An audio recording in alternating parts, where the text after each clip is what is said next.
How many Cybertruck deliveries do you anticipate for 2024?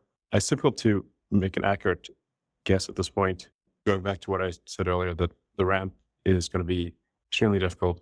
And like I said, there's no way around that. If you try to if we just try to do some copycat vehicle design, of which there are literally 200 models that are slight variations on a theme in the combustion engine world, just distinctions without a difference, then, it's really not that hard.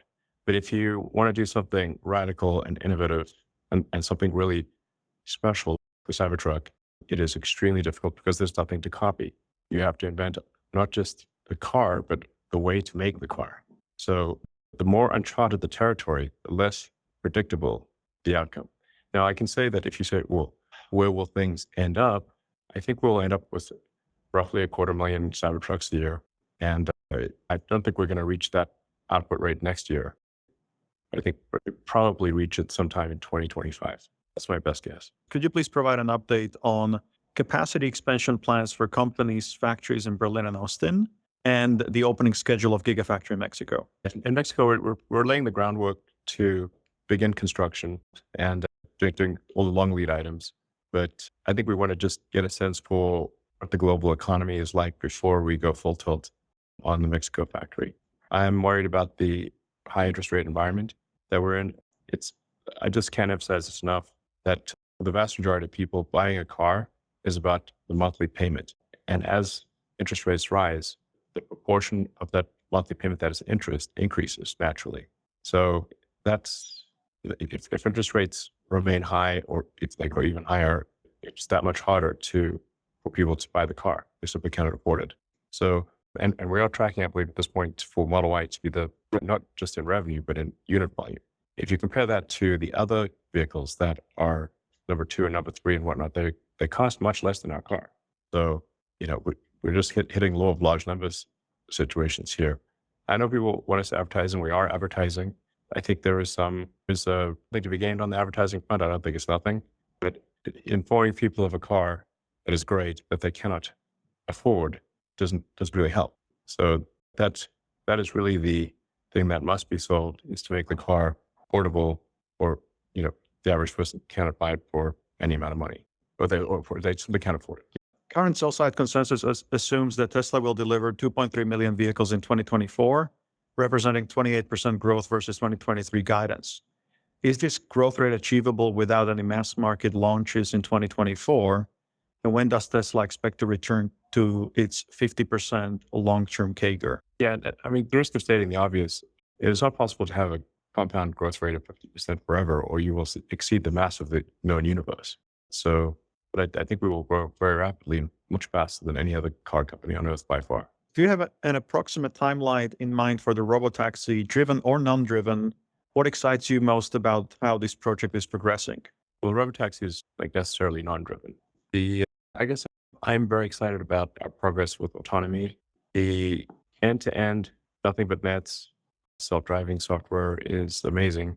It drives me all around Austin with no interventions. So, this is clearly the right move. So it's really pretty amazing. And obviously that same software and approach will enable Optimus to do useful things and enable Optimus to learn how to do things simply by looking. So, extremely exciting in the long term. As I mentioned before, given that economic output is number of people times productivity, you no longer have a constraint on people. Effectively, you've got a humanoid robot that can do as much as you'd like. Your economy is quasi infinite, infinite for all intents and purposes. So, and I don't think anyone's going to do it better than Tesla, not by a long shot. Bus Dynamics is impressive, but their robot lacks a brain. Sort of like the Wizard of Oz, or lacks a brain. And then you also need to be able to design the humanoid robot, in such a way that it can be mass manufactured. And then at some point, the robots will manufacture the robots. Now, obviously, we need to make sure that there's a good place for humans in that future, and we do not create some variant of the Terminator outcome. So we're going to put a lot of effort into localized control of the humanoid robot. So basically anyone will be able to shut it off locally, and you can't change that. Even if you, like a software update, you can't change that. It has to be hard coded. Why was the price dropped on FSD if it is getting better and robotaxi is expected so soon? Well, we just wanted to make it more affordable. Some more people could try it. I think over time, the price of FSD will increase proportionate to its value. So I'd regard the current price as a kind of a temporary low. Will Optimus be working on Gigafactory lines next year? If so, how many would you guess will be deployed? I think at this point, we are not ready to discuss details of the Optimus program, but we will provide periodic updates online. So as you can see, we're, Optimus a year ago barely walk, and now it can do yoga. So a few years from now, probably do ballet. It sounds like you don't think the truck will ramp to significant volume until its third year of production. Should we have a similar anticipation for the ramp of the next gen platform? Or is there any reason that we should be maybe more optimistic or pessimistic about the ramp profile there? Thank you. Yeah, I mean, to be clear, it's not really the third year of production. It's kind of like the 18th month of production is roughly my guess. So it's just that it'll happen. It's that it starts this year, spans next year, and gets to 2025. So technically, there are 3 calendar years in there, but there's actually only 18 months, not 3 years. I would be very disappointed if it took us, and that would be shocking if it took us 3 years. But 18 months from initial deliveries to reach volume and reach prosperity with an immense, I can't tell you how much the blood, sweat, and tears level required to achieve that is just staggering. I've been through it many times. And then here we go again, Similar path for the next gen platform? I mean, there's like unique complexity to cyber. Yeah. I mean, Cybertruck is, I mean, we dug our own grave with Cybertrucks, nobody, in general, probably nobody digs their grave better than themselves. And so, it is, Cybertruck is one of those special products that comes along only once in a long while. And special products that come along once in a long while are just incredibly difficult to bring to market, to reach volume, to be prosperous. It's fundamental to the nature of the newness. So now the sort of high volume, low cost, smaller vehicle is actually much more conventional. Yeah, in terms of like the technologies we're putting into it, we didn't have to invent how to bend full hard stainless steel or have mega 9,000 ton castings or the largest hot stamping in the world or new, high volt. I think it will be quite a fast ramp. So as long as you're saying we're doing everything possible to simplify that vehicle in order to achieve a units per minute level that is unheard of in the auto industry. Yeah. I mean, simplification makes it easier to automate. It also makes it lower cost. Yeah. Like it's intrinsically lower cost. Let's to be clear it'll be cool, but it's utilitarian. It's not meant to be, fill you with awe and magic. It can get you from A to B. It'll be so beautiful, but it's utilitarian. It's a utility. Doesn't have 14 inches of travel on its suspension. Yeah. As an example. Yes. Has a lot of bells and whistles. Just to focus on the cost per vehicle, coming down in future quarters, as you discussed in your written remarks. I'm curious as to what the levers of that could be. Is it more scale, more factory utilization? Is it material cost reductions? Is it things like gigacasting? I mean, could you just kind of give us some data points to give us confidence that that's going to come down over time? And if I can sneak one in, please, there are press reports, and I know how perilous it is to believe some of these, but they say that you've included radar as an option in some Model Ys in China. And I'm just here to ask if that's true. And if so, why? Thank you. We've not included radar. We have radar as a Tesla designed radar as an experiment in the Model S and X. That's it. We'll see whether that experiment is worth it. But there are no plans to integrate radar into 3 and Y. Just as humans drive well, and in fact, an excellent human driver can drive with amazing safety simply with their eyes. The car will far exceed, because the car is looking at all directions at once. So we don't have eyes in the back of our head. So, the computer never gets tired and never gets distracted, get drunk, hopefully. And so radar is, what really matters is how much does it affect the probability of an accident? And in order for the radar to be effective, you have to be able to do radar only braking, or you have to do actions that are radar only. Otherwise, you get this disambiguation problem between vision and radar. That's why we actually turned off the radar in cars historically that we had. All 3 and Y used to have radar, but we turned it off because the radar actually generated more noise than signal. Now, the Tesla designed radar is a high resolution radar that has some potential to be useful, but the jury is still very much out on whether that is in fact the case.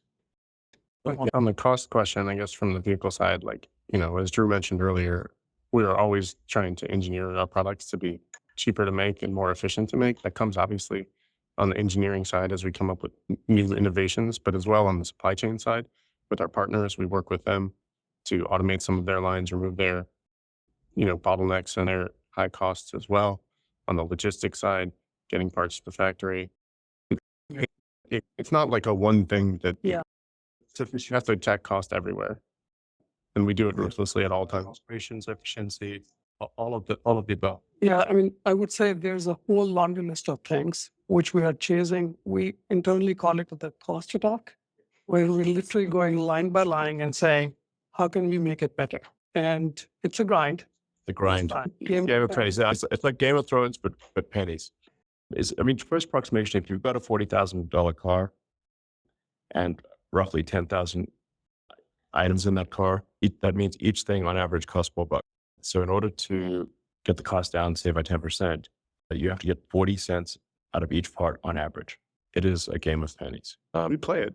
Willingly. We play it Yeah. religiously. We've done it many times. And, even something as simple as like a sticker. There's too many stickers internally in the car that nobody ever sees. Something as simple as a QR code. You might think, well, putting a QR code on part, why not just put them on there? It's like, well, are we actually going to use that QR code? Costs a penny. Yeah, exactly. And then inevitably, sometimes the QR code doesn't go on properly, or you can't read it properly, and it stops the line. Costs more than a penny. Yeah, absolutely. So There's chipping away with it does feel like digging a tunnel with a spoon at times. Very much escaping prison. Yeah. Regarding autopilot and AI, our vehicles now driven over 500 million miles with FSD beta, full self-driving beta, and that number is growing rapidly. We recently completed a 10,000 GPU cluster of H100s.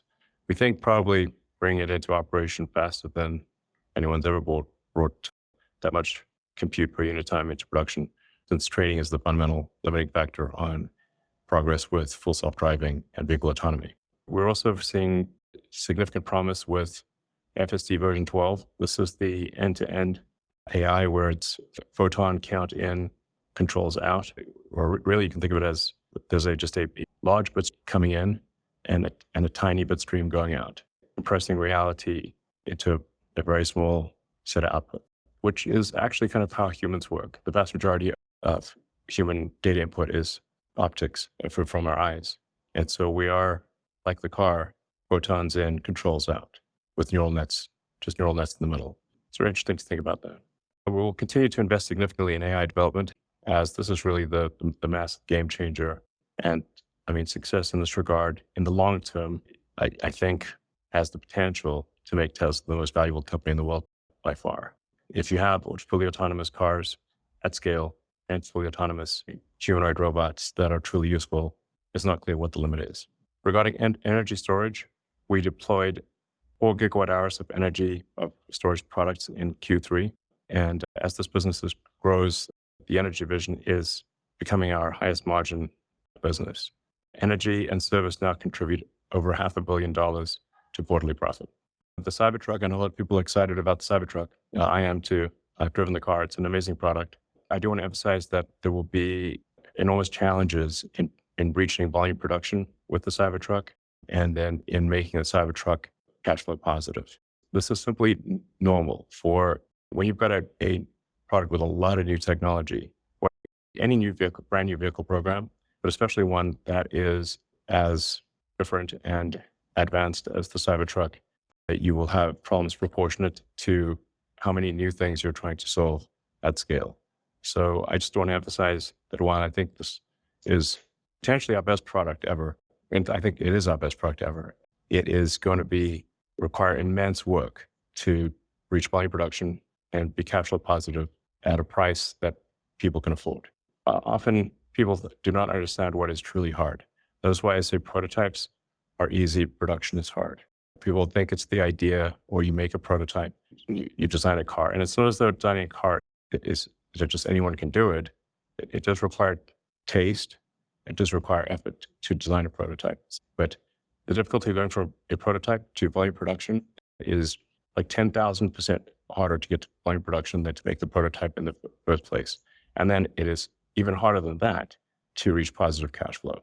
That is why there have not been new car startups that have been successful for 100 years, apart from Tesla.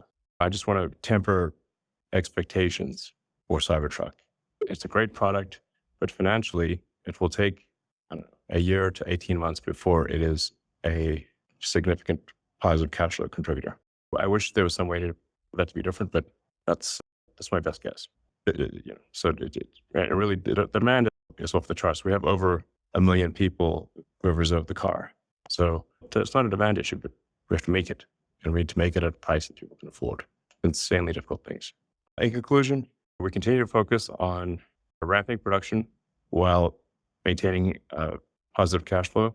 And we continue to target, expect to have around 1.8 million vehicle deliveries, as stated earlier this year. The Tesla AI team is, I think, one of the world's best. And I think it is actually by far the world's best when it comes to real world.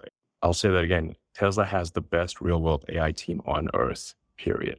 And it's getting better. And lastly, I wanted to thank all of our employees who are making a lot of extra effort during uncertain times. Thank you very much for your hard work and the impact that you're making.